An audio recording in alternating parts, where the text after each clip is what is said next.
Okay, everybody, I think we can go ahead and get started. So yeah, once again, thank you all for coming and joining us to hear from Dr. Kattel and his work on innovation policy in the public sector. So Dr. Kattel is the Deputy Director and Professor of Innovation and Public Governance at the UCL Institute for Innovation and Public Purpose. He previously led the Ragnar Nurkse School of Innovation Governance, along with serving and working as an expert on various public policy commissions, such as the Estonian Research Council and European Science Foundation, OECD, UNDP, and the European Commission. He currently also leads the Estonian government's Gender Equality Council.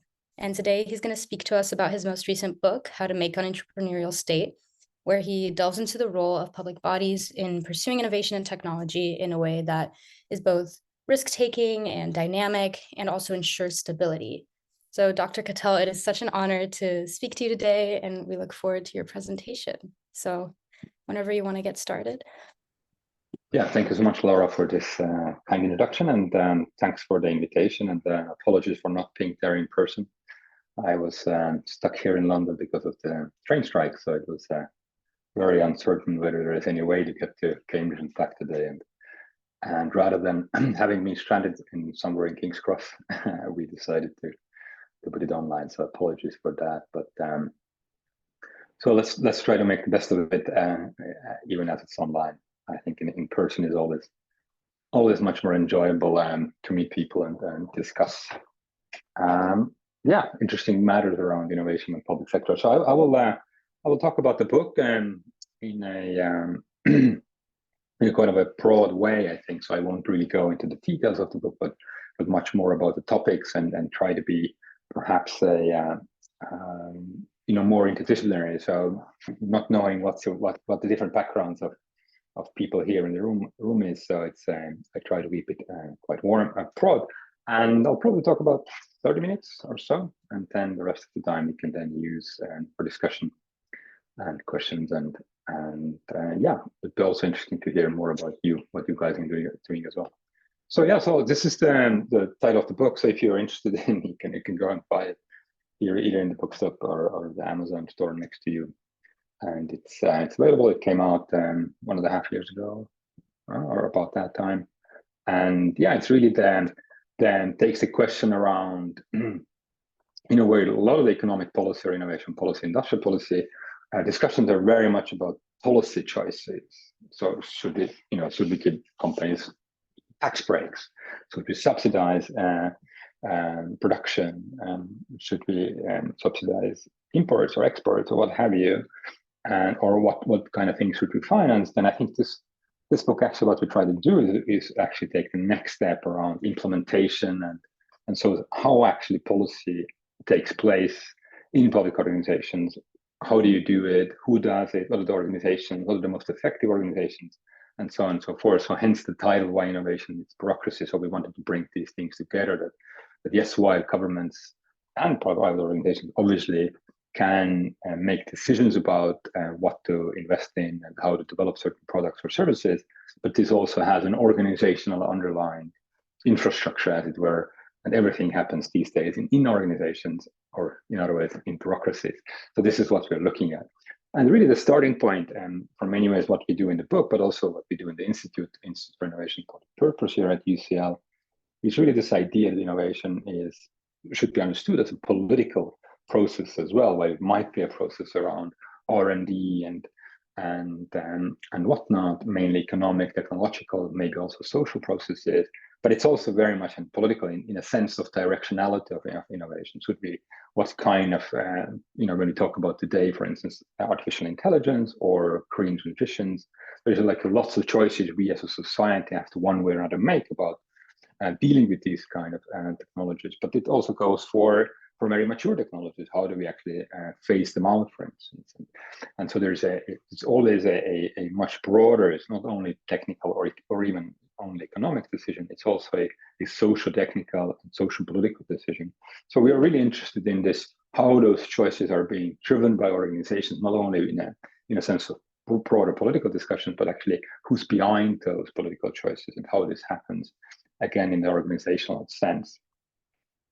And when we look at the organizations, of course, we have I think a sort of a view that I think many people would subscribe to. This is from Kate Pingham. She was the head of UK's vaccine task force during the COVID period. She's otherwise a venture capitalist, but she ran the COVID task force for a while. And of course, as we know, it was very successful because it was the first vaccine in the world.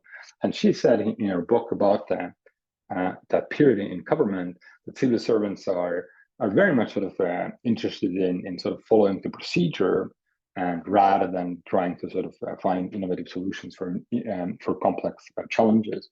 And in one way, as I said, I think many people in government, outside government, in private sector, in universities, would probably agree to that yes, this is how civil servants are. But I think you can also flip it on the other way around and say, it might be also a good thing if you think about the complex systems that civil service and public sector in general is more or less in charge of regulating, from clean water to health systems to international travel to all of those things. So you probably want a adherence and close focus to this procedural and transparency and stability kind of focus, if you will. So I think it might be both a bad thing, but also probably something that we shouldn't maybe fault public sector for very quickly. And so this is really where sort of our book starts from. Is this question: why are we all governments have this kind of innovation agencies, economic support agencies? In the UK, it would be the UKRI, but also more specifically Innovate UK, for instance. So these are agencies that support businesses and universities to be innovative and creative and trying to focus on or try to solve the challenges. But actually themselves, they are not really engaging with that innovation process, as Kate Pingham was also arguing. And so that's really where we're starting from. Why are they not actually engaging in innovation? Because arguably it would be a good thing. And as we have seen in some of the cases like the vaccine, it might be a highly important for the society at large. Because if you would today walk into a typical innovation agency like Innovate UK, these are very much essentially a bunch of project managers, people who are managing projects for other people to be the innovators, as it were, but not themselves. So the question we are starting from, well, why is that the case, actually? I think there's age-old, from ancient Greek, actually, sort of the fable around the fox and the hedgehog. You might have heard about it. And this is sort of the joke about that the fox knows many things, but the hedgehog knows one great thing. And public organizations tend to be very much the hedgehog type. They tend to do the things that they have the mandate to do. So either the legal or parliamentary or whatever mandate that they do have, constitutional in other countries, not here, of course. So this is what they do. But so they're very difficult to shift from the one thing the hedgehog way they do and be more like fox. So in many ways, what we're looking at is how are actually then government agencies and government organizations able to shift from what they are today to something else, and how does this actually happen, and what are the processes behind there. And so this is what the sort of the central idea of the book is very much around, is bringing together the fox and the hedgehog, or what we call the agile stability. That government organizations are in this very difficult position where they are very often mandated to do things that are focused on providing a stable service for people, or supporting universities or businesses, or regulating health or education and other things. And at the same time, they're constantly challenged to think about that sort of stable framework they operate in, because the world around them is changing because of technological revolutions, or there's crises like COVID, or there are wars, inflation. All of those pressures are constantly there. And also, of course, societies are changing as well. We are, for instance, getting much more multicultural, we're getting much more older as societies. So the needs on those stable infrastructure, as it were, the public services and public sector as such, are also constantly changing. So you have this sort of the two sides, as it were, the public organizations have to deal with all the time, be the fox and be the hedgehog, but they are typically the hedgehog type. So they're very difficult to move into that agile space. And then sort of our argument is, particularly when we think about this more entrepreneurial kinds of states that are able to take on technological challenges and other wider sort of what we call like grand challenges or societal challenges like climate emergency, inequality, and other problems, that they need to have both those kind of functions and to able to do both agile and stable and provide them in a meaningful way. And so the books really tell us that story from a very much an historical perspective as well. So we really go back into the mainly 18th century. I think we start from how the public organizations, public institutions like state-owned companies, East India Company, and many others similar, are evolving to central banks and other economic policy institutions, regulators, but also the funders and various types of institutions, how they actually evolve historically and how it shifts in different countries. So we look both at the European context, but also the US as it becomes an important economy, and also increasingly, of course, in the last century, Asia, East Asia to begin with, and then China as well, and how this sort of the agile stability as this dual function, or what we call also the ambidexterity of public organizations, how this is actually organized in different, or how this is achieved in different contexts in different manner. And of course, I won't sort of go into this lots of historical sort of detours and details and stories, if you will, because that you can, if you have more interest in that, you can look at that in the book and read up on that. But I'll do a bit of a more general view on that. And that I think is we use as a motto for the book a quote from Brian Eno, the music producer. And he has been surprisingly, perhaps, thinking quite a lot about organizations and bureaucrats and public organizations at the same time. And he, I think, has a really wonderful way of summarizing, in many ways, our book's message as well, that how does this sort of agile stability function is that most of the time, public bureaucracies are really focusing on providing these stable functions in society because they are they're the experts in many areas, from health to building infrastructure and so on and so forth. And they keep and stabilize societies, but at that time, and keep, of course, things running. But at times they really need to innovate quite radically invent their welfare state or what have you. So I think this is in many ways the story of the book, summarized by none other than Brian Eno, perhaps in a quite unexpected way. And I think another key message of the book, when you think about this agile stability, this to being ambidextrous, is that we very often forget or assume that public organizations have to be all the same because we have civil service is sort of providing people for all different kind of public organizations, from NHS to departments to local councils to whatnot. But actually, in reality, public organizations are quite different. But this difference and variety is actually quite randomly evolving. And what our book sort of shows is actually that we should have a much more a sort of a conscious design around organizational structure and how different organizations are maybe working together. So some organizations can be much more agile than others that are providing more stability focused functions. And this is how you can also sort of mix and match public organizations and make them work together. And indeed, different countries actually find different ways of doing that, because if you think about different countries, for instance, Germany and the UK have very different bureaucratic or administrative traditions, and being a civil servant in these countries is very different, and as an experience on a day-to-day basis, but also solving public challenges is a very different experience. And so what we propose pretty much is a sort of going back to Friedrich Nietzsche, of course, a German philosopher I'm sure you're familiar with, or if you're not, this is something you can read up on over the weekend if you want. He wrote this wonderful book called Das Spake Zarathustra, so one of the later works. And he, in the beginning of that book, he talks about the transformation of human spirit.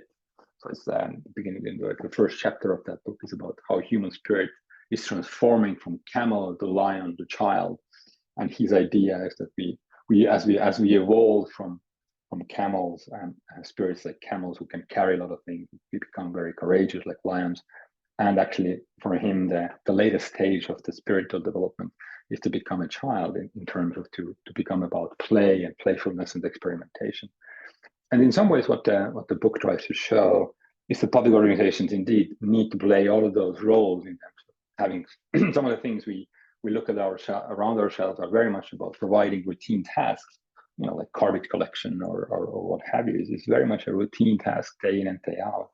And then there are also different kind of tasks that public organizations need to fulfill, which we can call missions, like going to the moon and coming back. So it's very much a technological mission.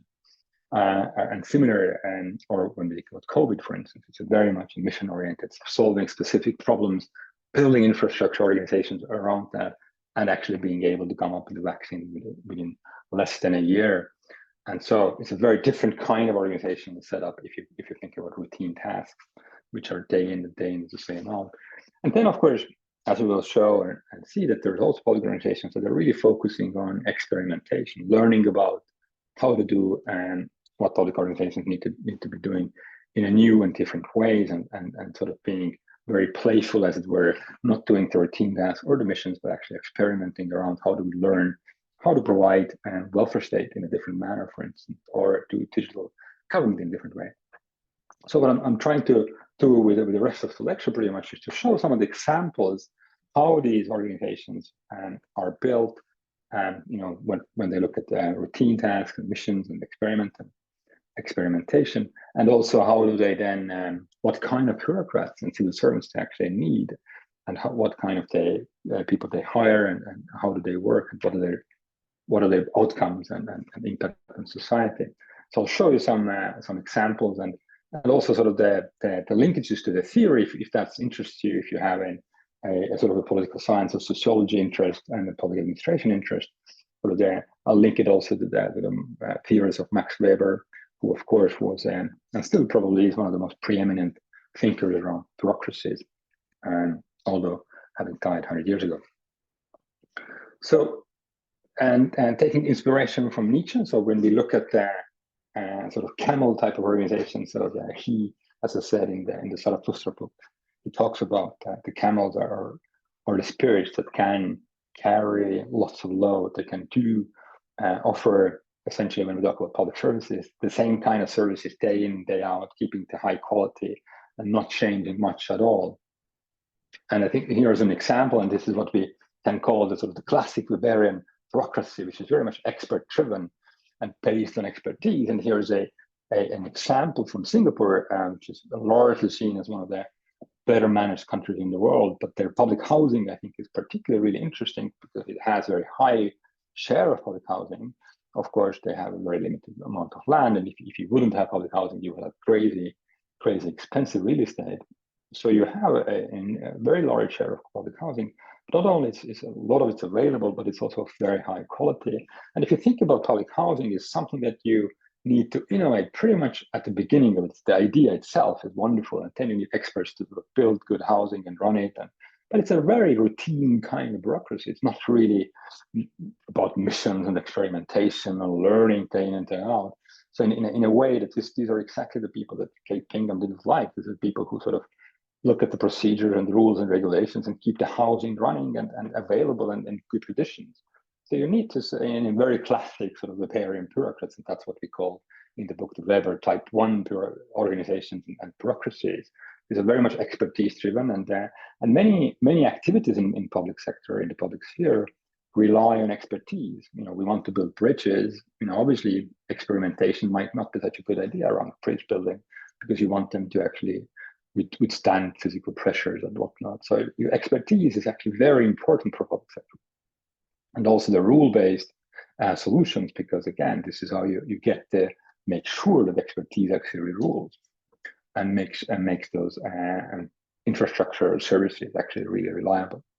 So and that's kind of understandable, and that's why I think that we can also take the Kate Pingham's quote and turn it around, actually saying, well, innovation in many public services and sector activities might be a good thing from time to time, but not as every day or even annual or every 5-year basis. Much more is the expertise and quality, and to provide those services on a day in, day out, on a routine basis.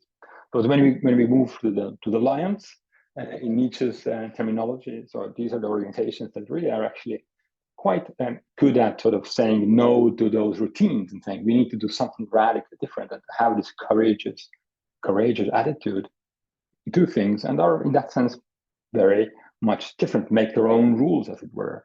And here's a good example that what we call in the book Weber type 2 organizations, because surprisingly, of course, Weber actually talks about these kind of organizations that he sees as charismatic organizations.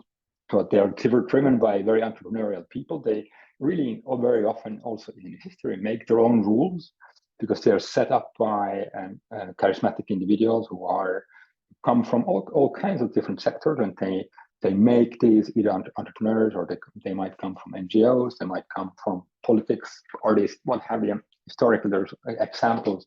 There are different kind of examples, but they're distinctly not about routine, distinctly not about sort of expertise-driven public sector services or solutions, but they're doing something new that is really outside of the realm of the thinkable, perhaps.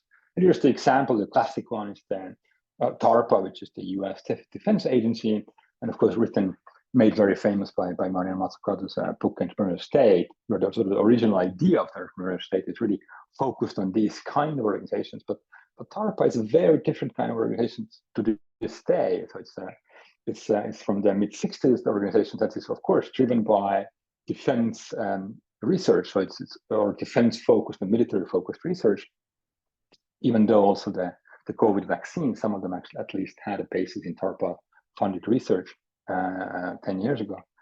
And but DARPA as an organization, it still functioned on this idea that it essentially invites people to become part of DARPA, entrepreneurs in residence. They can be also scientists, researchers. And the entire idea is that this is very short-term focused residence. So people are working for a few years, they're managing some projects or portfolios. They have a very specific task, very mission-oriented. Can we solve a specific technological problem, typically for the military or the security complex? But it's a very, very flexible, very flat organization that is not driven by expertise per se, but actually much more this sort of a entrepreneurial invention and trying to find those new solutions. And of course, why it was so successful for the US and its industrial policies, of course, that around DARPA, you have the entire sort of defense procurement machinery, then once the solutions are successful, they can actually be not only sort of tested in the military context, but they can also be procured en masse by the Department of Defense. But these are very different kind of public organizations. So it's nothing to do with the whole public housing type of innovators. And of course, the organizations also look, even if you walk into this organization, they work, they feel, they function very, very differently. It doesn't mean that one is better than the other. You obviously need both, and that's the entire point. But the point is, how do you move from one to the other? Now we get to perhaps the most interesting bit, because in some ways the sort of the Weberian dichotomy between the expertise and charismatic organizations, as I said, it's already in Weber's writing, although it's not really known for that.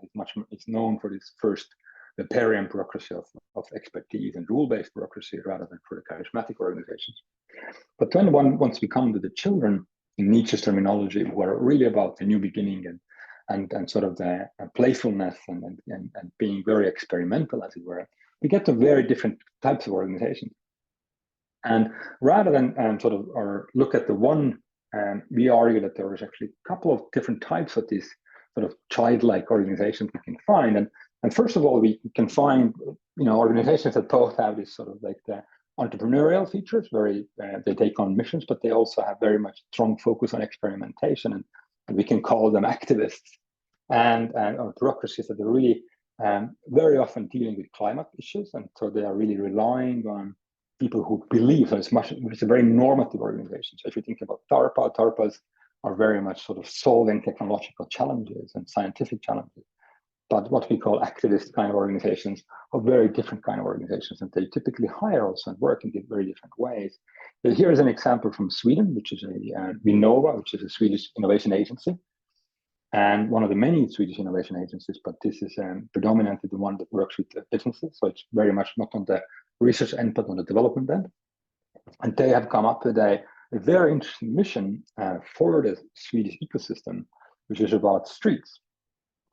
And so they want to make every street in Sweden healthy and sustainable and vibrant. So if you think about, Sweden has about 40,000 streets, and so it's outside the highway. So if you think about streets really in cities and towns, there's 40,000 of those streets. So yes, you can't really solve all of them with the same solution. So you need a lot of experimentation. What works in Stockholm might not work in Göteborg or even smaller towns, so on and so forth. So you need actually sort of very much a bottom-up way of dealing with that, or bottom-up experimentation, so to make streets healthy and sustainable and vibrant. So it is about both cars and mobility, but it's also about commerce and culture and actually in many ways really redesigning those cities or big elements in the city. So it both requires this bold, mission-oriented focus on the way of working, but it also requires very much this bottom-up way of going street by street or local areas by local areas and letting them sort of find what is a good solution for them. So it's sort of bridging those different functions of public organizations. And so they are, rather than focusing on technologies and expertise or engineers, they are actually brought in much more sort of artsy and humanities focused people who have design background, who are very good at sort of creating lots of workshops and building this kind of bottom-up ways of looking at cities and streets, and actually in that sense democratizing almost innovation. So it's a very different kind of organizations, and we see that many innovation agencies today are actually sort of trying to imitate that kind of engagement, wide engagement, and bottom-up approaches to both, for instance, mobility, but also around food, because as you might know, particularly in the Western countries, the food systems are the largest sort of the producers of carbon footprint. So from the sort of the production of food to the waste management of food. So if you get these systems much more efficient, you can actually save a lot of carbon. So there's lots of these kind of attempts.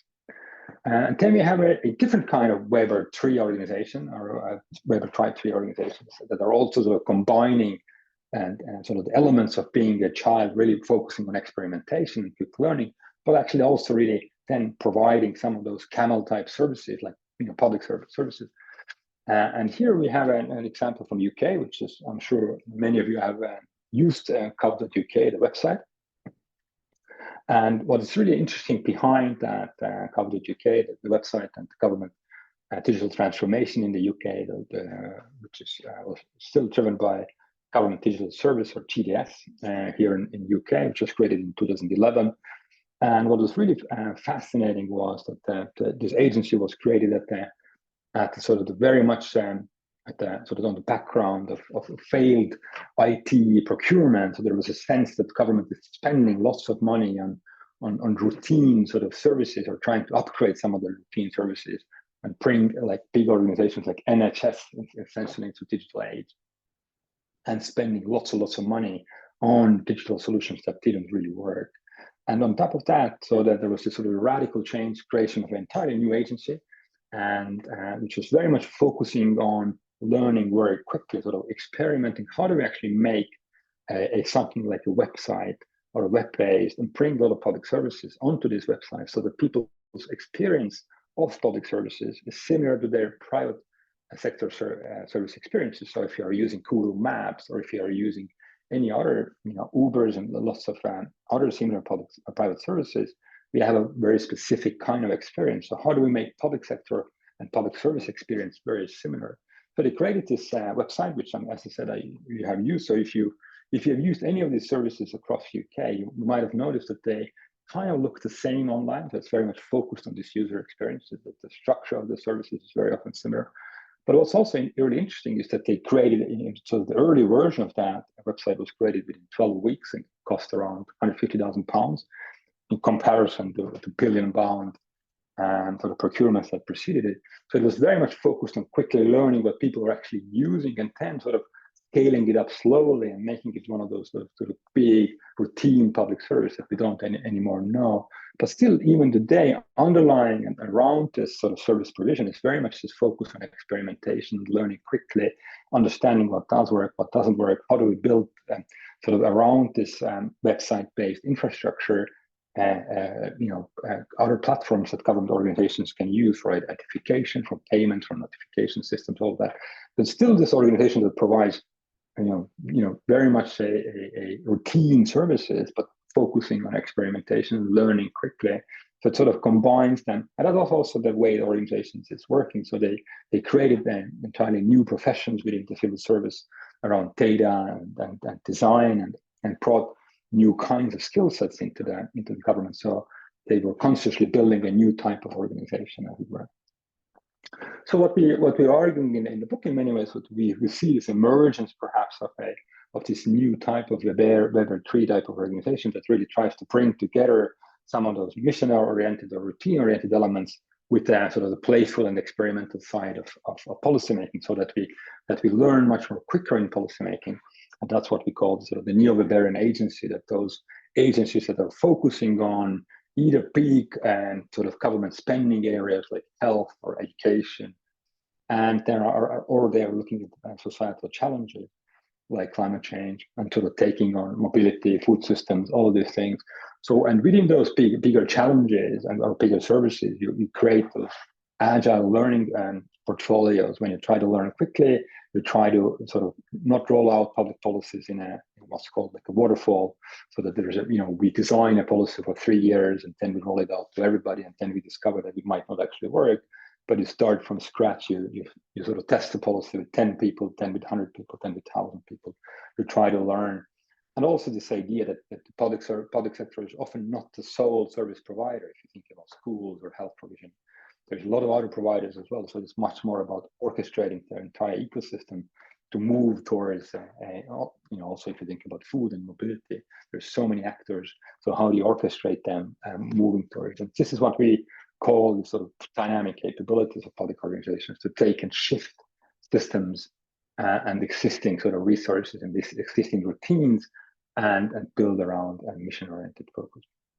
And this is why I think there's also like really the increased focus on what we call this idea of state capacity and dynamic capabilities. This is an engram. You see that there's a increased focus on understanding how do we make governments actually more effective in solving problems, because that's the realization that this sort of way only focusing on routines or only focusing on innovation is not actually an effective way of looking at it. So you need both kind of things. And this is sort of some of the resources, not only my book and our book, but also the Mariana Mazzucato's book in our institute about entrepreneurial state. And then Mariana and I have been writing a couple of more academically oriented things as well. So if you're interested, there's a couple of special issues and a couple of articles, and we have done a couple of reports with UNDP, for instance, as well, where we look at those emerging sort of organizational forums, but also capacities across public organizations, and how do you actually bridge them and match them. And as I said, I leave you with this idea that we don't need one type of public organizations or one type of public capacity to build entrepreneurial states,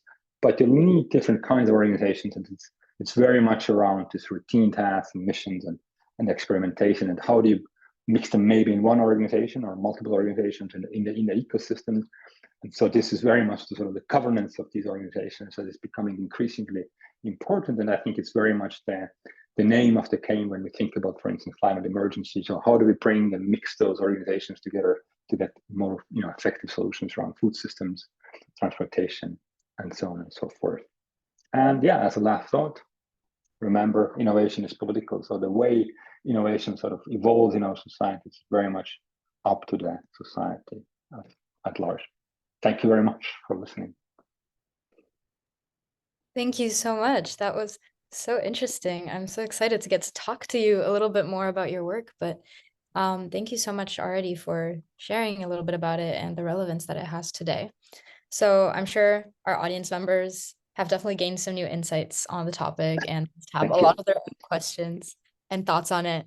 But I think I'd love to open the floor to some Q&A now. I'm going to start with a few questions of my own, and then I'll open it up to the audience. But please already feel free to put your questions in the chat if you want, or if you'd like to raise your hand, I'll call on you very soon.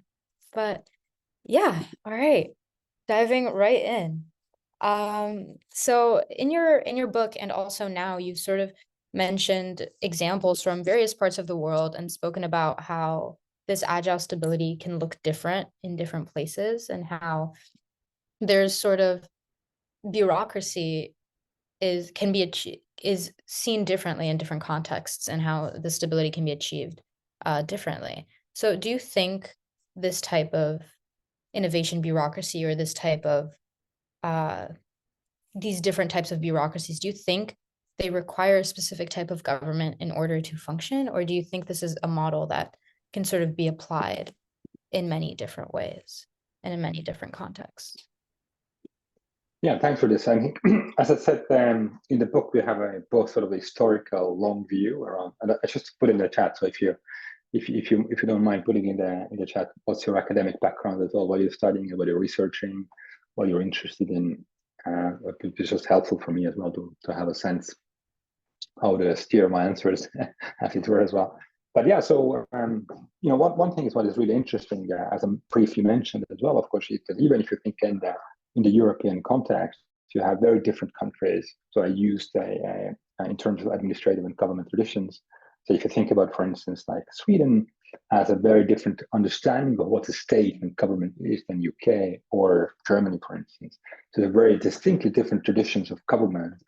And if you think about it's just a brief example or a very simple example is that if a prime minister in the UK wants to reshuffle departments, ministries, they can do that pretty much by Monday morning. They can reshuffle the cabinet, not only the ministers, but actually what the ministries are doing as well, including the names and whatnot. In Germany, that would take like 10 years to get there. So because it's so much driven by sort of constitutional and legal ramifications of those things. But that also means that if you want to create a more experimental public organization in German context, it's very difficult. In UK, it's very easy to do it because it's much more flexible, malleable public sector system because it's very much driven by this contractual understanding of the state that we, the people, sort of say what the state is about. Whereas in the German context, the state is very much almost like a moral entity that is driven by law and constitutional frameworks. And in the Scandinavian sense, sort of the state is a different kind of moral entity, almost like a paternal type of entity that really, in many ways, knows better or should know better or wants to know better than the citizens what's good for them, and sort of that's why it can thrive. But that, of course, means that you can build very different organizations, but also your career as a civil servant is very different in those organizations. And building entrepreneurial states, as it were, is a very different proposition. And that, of course, changes quite radically if you go to places like China or Taiwan or Japan or Latin America, where they have their own sort of mixtures of traditions. And that's why the book has lots of historical and sort of examples and historical work around it, but also looking at today, so how our countries in East Asia, for instance, changing and evolving around those ideas of capacities and capabilities. And yeah, thanks for putting in the chat your background. Yeah, of course. Everyone else, please tag along and put your what you're studying, your interests in the chat also.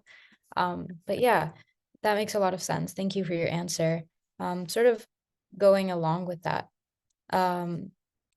when we spoke about the sort of end result, moving towards this neo-liberal agency, and the focus on societal challenges and translating that into policy, how should governments and organizations go about defining what sectors to start innovating in? And could that pose a challenge in order to continue? Like, could that be something where different sectors are all then trying to search for this innovation from the government, trying to search for funding or whatever it is that is needed to pursue that? Yeah, no, thanks. That's a really good question because in many ways we see the sort of the return of the industrial policy as well. So in the UK, that was mainly during Theresa May's government, and after that, sort of this focus was lost, I guess, for many reasons. But if you look at US, for instance, the Biden government has been very strongly supporting sustainable energy. You have the same around sort of computing, power and chips, and so-called the Chips Act, and similar European Union around AI and regulating AI. There's lots of sort of geopolitical posturing as well around the wars, and it's sort of we are slowly sort of in many ways returning to the Cold War era of having those strong confrontations that then drives also investment into economy, or at least sort of industrial power. And so there's clearly a danger that we again fall into sort of supporting kind of those industries around military and competitiveness needs, rather than looking at sector-wide or cross-sector problems. Like I said, food, for instance, is a food systems as such are major sources of carbon footprint in countries like the UK, and fashion as well is another interesting industry that produces lots of carbon. but it's not like an industry itself. It has many components, of course, from energy use to waste to everything in between transportation, consumption systems, all that. So I think there is an increasing sort of focus. How do we actually take systems and transform them? That then really is very quickly governments realize that, well, actually, we don't really have agencies that are systems agencies, right? So hence you have this like a challenge to innovation agencies and economic policy and science agencies. Can you do more systems relevant sort of science or systems relevant policies? So in the UK, for instance, Innovate UK has, I think, around 20 challenges. So rather than sectors, they looked at challenges. Some of them are very technological, around like batteries, for instance, but then some of them are more sectoral, like offshore energy and things like that, or a city as such as well, which is really interesting, that you have this very uneven challenges. So governments are trying to move away from sectors because that leads us down the path of sectors wanting them kind of like capture government, and which is now particularly easy in some of those areas around where sort of the geopolitical interests are forcing governments. And so I think we are trying to move, as I said, lots of on level of policies around those cross-sectoral challenges, which is much more difficult on the level of institutions and organizations. And that's why we see a lot of sort of changes in organizations, and hence sort of why our proposition around neoliberal agencies, that some of them who can do that better are actually preaching together different sort of sectors and different activities, and working with, like Vinnova in Sweden is working massively with local governments, for instance, which is never done before. It's been typically supporting big industry and sort of development work in big industry, but now it's working massively with local governments and schools and kids. And it was one of their challenges that they're working around the school food, because in Sweden, for instance, about half of the lunches every day are paid by government in schools and government offices. So it's not about new money, but it's actually using the existing funding for public services in a much smarter way. And that requires actually, yes, you need to decarbonize food and school food, but it's actually much more about teaching children how to eat differently. So they have focusing a lot of their ways. What do we teach in schools about food? So how do we actually eat in schools, and how do we teach kids in schools to make food different at home? So it's very much sort of changing the mindsets and behavioral aspects, as it were. So they are working now with these kind of stakeholders, as it were. Yeah, that's very interesting. Speaking of this sort of change in mindset, we use the term bureaucracy a lot with often a negative connotation. It's become associated with sort of this inefficiency, or what can even be deemed as like an excessive regulation from the government. Do you think this type of general connotation could be something that negatively impacts government's ability to become more dynamic and to find sort of innovation in its bureaucracy? Do you think there's an aspect of Sure. populational distrust in that, and how would that impact it? Yeah, 100%. That's why I used the quote from Kate Bingham as well in many ways too, because that's what I think a lot of people in many ways think about governments. And but I think that's why we also use in the title this innovation and bureaucracy together. So we want to draw attention to this tension, perhaps, but at the same time, we don't really want to sort of offer that, like a simplistic answer is that everybody should be mission oriented or everybody should be focused on experimentation, because at the same time, a lot of public services that we are enjoying on a day-to-day basis are very much routine. So I really don't, I really want to, if I need to renew my passport, that needs to function. So it's a very routine kind of service. It's really focusing on stability of that service. That is really the key aspect of that. Or, if you think here's a lot of young people, but, very soon you start to think about pensions. So you don't really want so innovative solutions around pensions, right? You want to know that your pension is actually available once you get into 30s or 40s. You want to know your situation, because that's sort of, again, it's about stability or big infrastructure. In UK, we had last summer or September, the big discussions around the Tory conference and the network, the rail network that's either being built or not, to Manchester and whatnot. It has enormous connotations. So I think a lot of public sector actually should be about stability and routine services and providing them on a very, very good high level.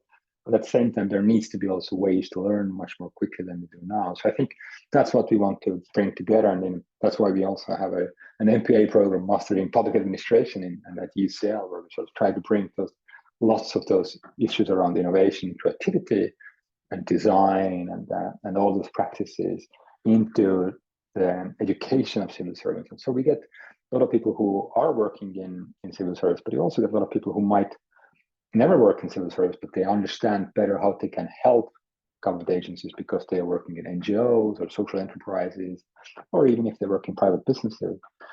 And because a lot of the government are spending lots of money, so it's a good to now understand how governments functions.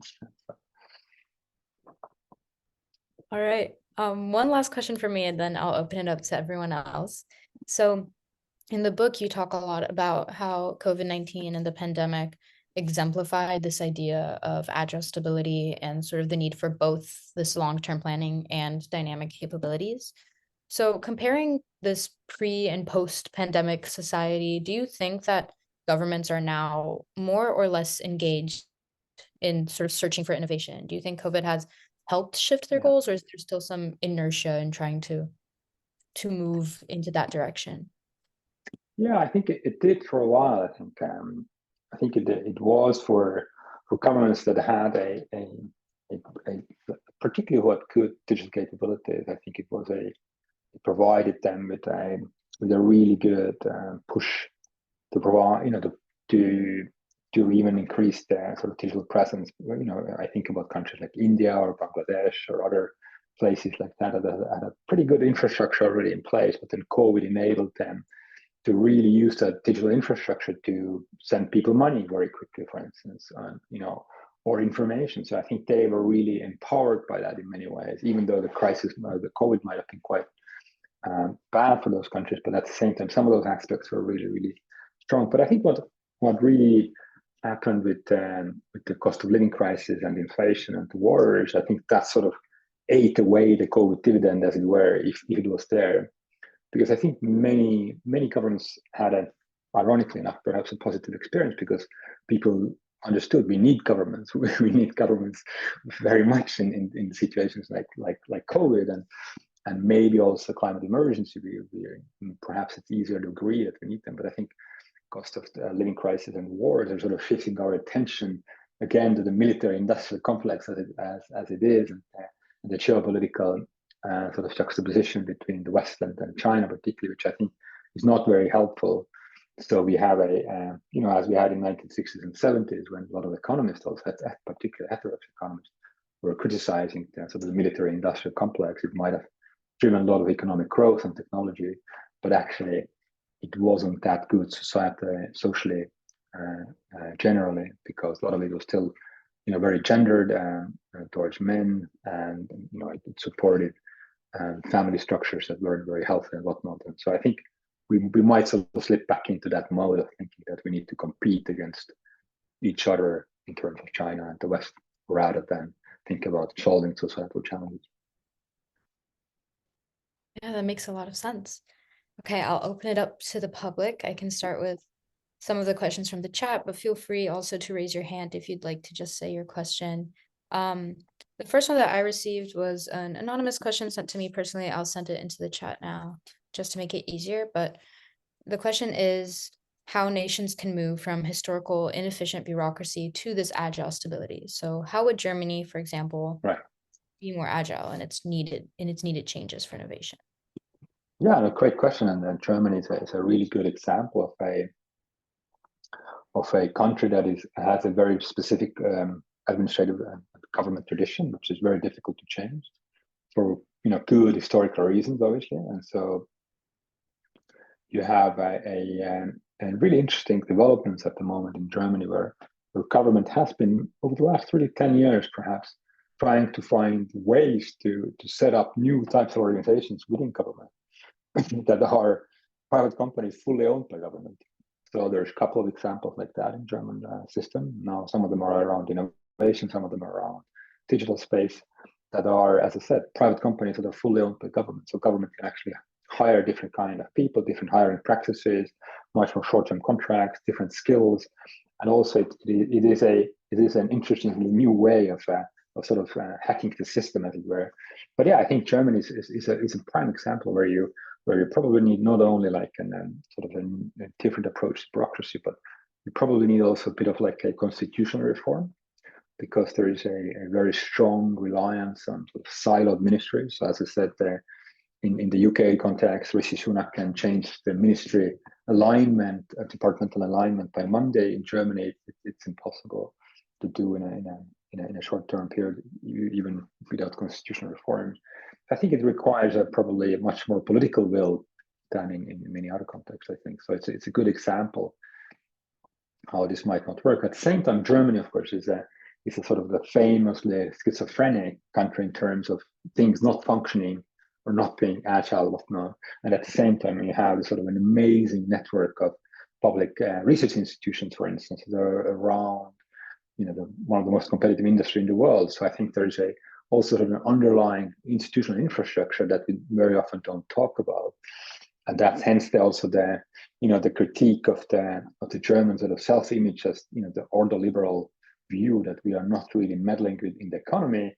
And there is this very famous German historian who said that it's the Adam Smith invisible hand, and he said that in Germany it's a very, very visible hand of government and is coordinating a lot of those things, but not in a direct federal government way, but actually supporting those institutions much more in the regional basis. But so that's a different story. But I agree, in different contexts, it can be much more challenging to change bureaucracy.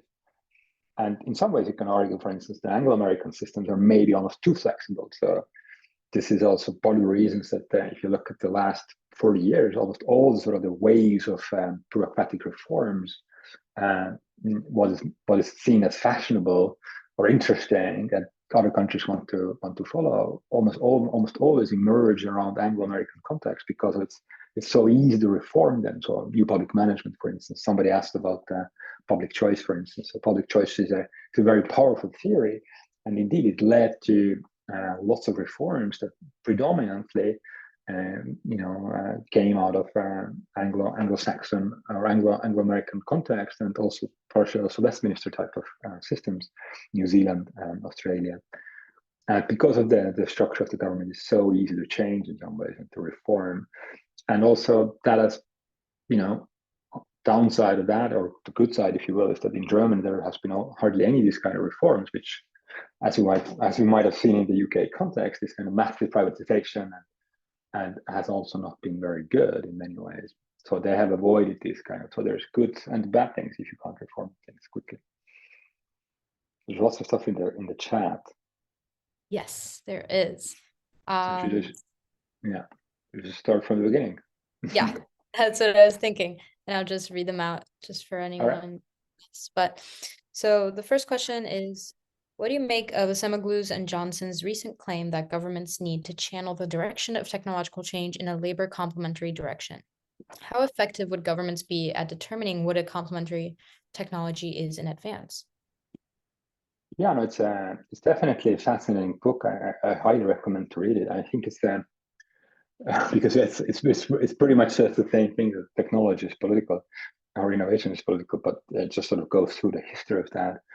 What is really remarkable in that book is if you look at the list of references, you don't find any orthodox economists there, although you would argue that orthodox economists have made this kind of innovationist political arguments for perhaps 100 years, but they don't cite none of them. And then, but so the mainstream, as it were, discovered technology and innovation.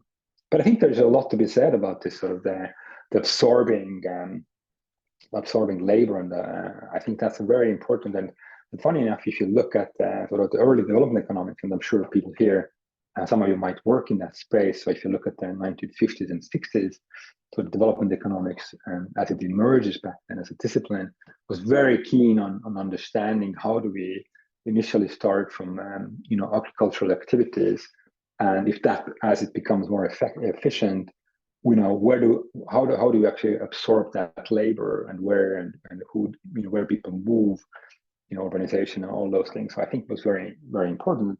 As you might know, there's lots of economists, particularly heterodox economists, who would argue that this was in many ways the genius of East Asia, was to actually keep agriculture relatively small scale and actually provide those labor absorbing activities in the cities, so that particularly in comparison to Latin America, where you still have sort of the land ownership is highly unequal, and that sort of provided in some ways a much more sort of conservative political economy landscape, and also the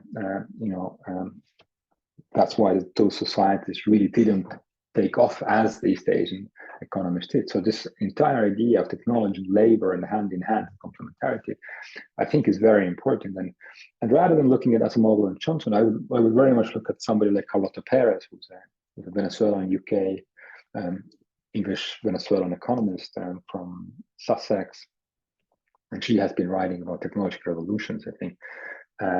Around her book from 2001 about technological revolutions and financial regulation. No, I think something like that. So it's a great book, and she's I think she makes much more sense rather than finding those complementarities as if by sort of public policy. It's about sort of bundles of technologies that are evolving at any given point in time. So as we see today, digital technologies are reshaping almost everything we do. So obviously, you need to find out how do we deal with then people who are being shifted, or their work is their jobs are being shifted. But it's not only about specific jobs, but particularly around specific regions. And if you go around UK, you obviously see the left behind places and whatnot. So it's a very, very big issue in that sense.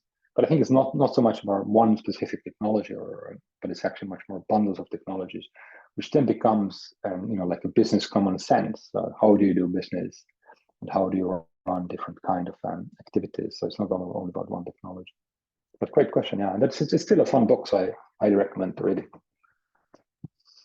I agree.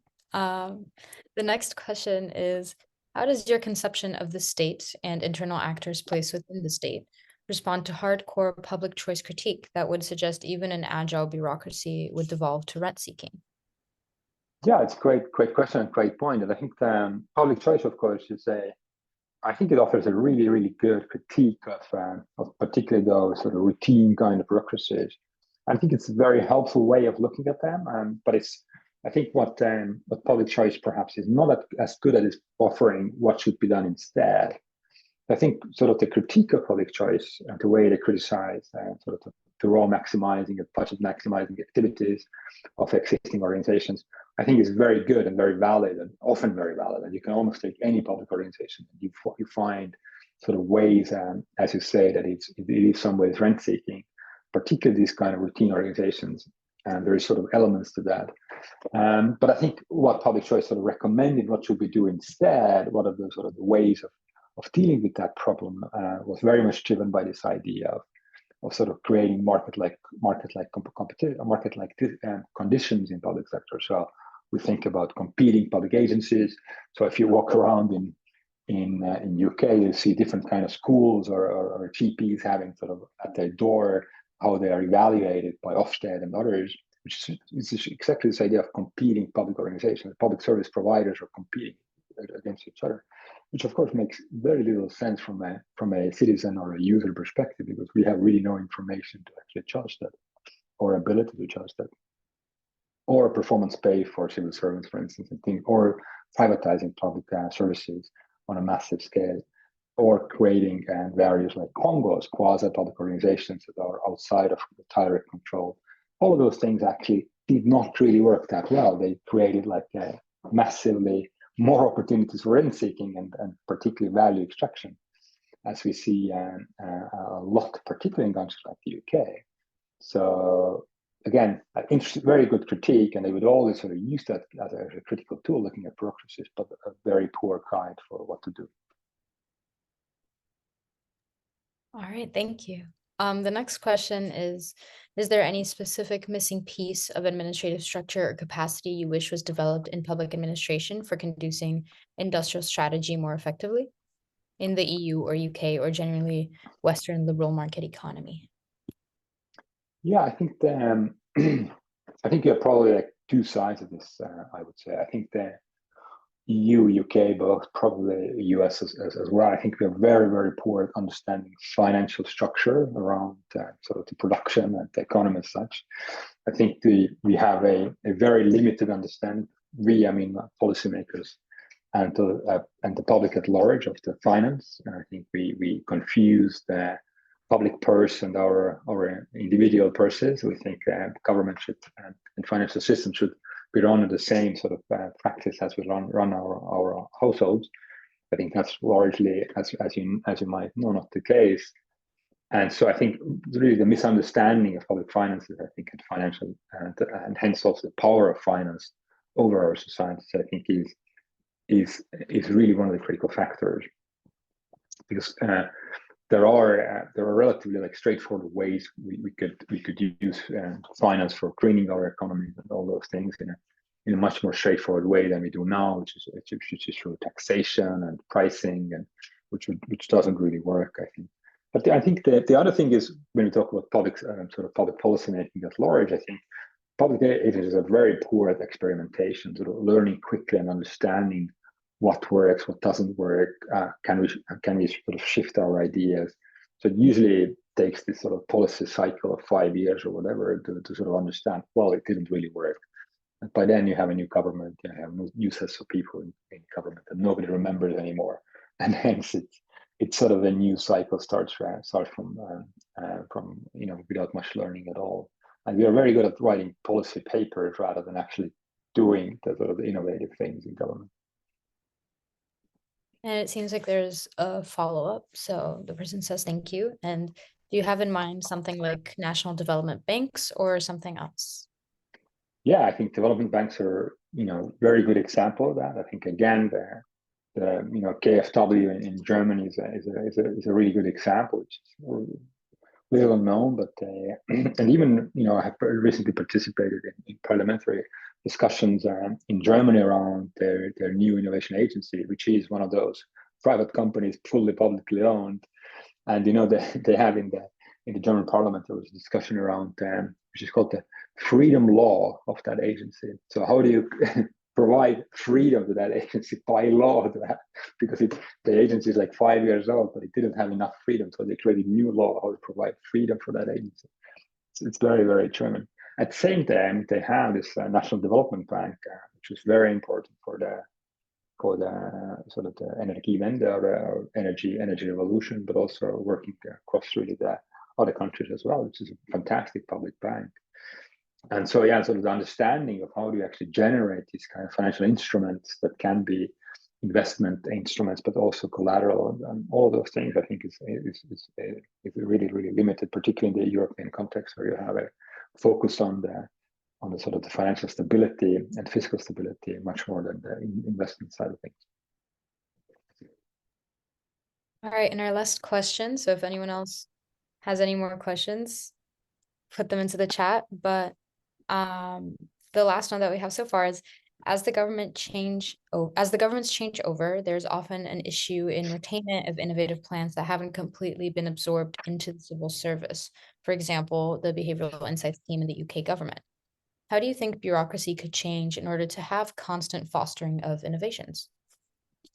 Yeah, it's a great question, and PIT is a good example that, and it's also this is a very Anglo-American way. Again, we can privatize an entire team, essentially just they bought themselves out of government, and they are very good business. They do a business really globally, and I think the other example is the Government Digital Service, GDS, that was founded in 2011. It's still around, but it's by far not biggest sort of digital agency in UK, but they are in charge of 17,000 people in that profession of which is called TDAT. So it's a data digital technology profession. So they essentially create a career path and job descriptions.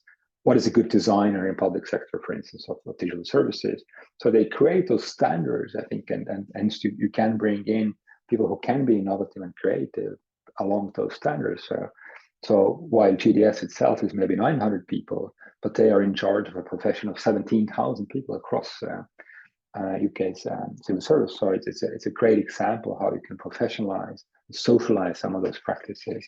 So we are now finishing a piece for Cabinet Office around public design, exactly those sort of design-driven practices in government, sort of user-centered design, all of those things which are very much focused on experimentation. So again, how do you create that as a profession across UK government, so that local council in Cambridge or in here in Finsbury Park, they can hire designers to be much more, policy to be more experimental, and particularly public service provision. So learning more quickly and having those agile aspects in government, while actually still building the stability function through professionalization as well. So I think, again, we sort of can go back to Weber, that he really covered it all in many ways. We just started rediscovering the old nuggets of his wisdom. All right, thank you so much for your insightful responses and for your presentation. I think that's it for the questions. You have showed us really a completely new way of thinking about government involvement and innovation, and we really appreciate that. It was a pleasure having you talk with us at CSUP, and we look forward to hosting you again, hopefully at Cambridge in the future. But thank you so much. Yeah. No, definitely. Thank you so much for inviting me. It was such a pleasure, and very, very good questions. And yeah, whenever you're in London, come by. Thank you. Bye, Thanks, everybody.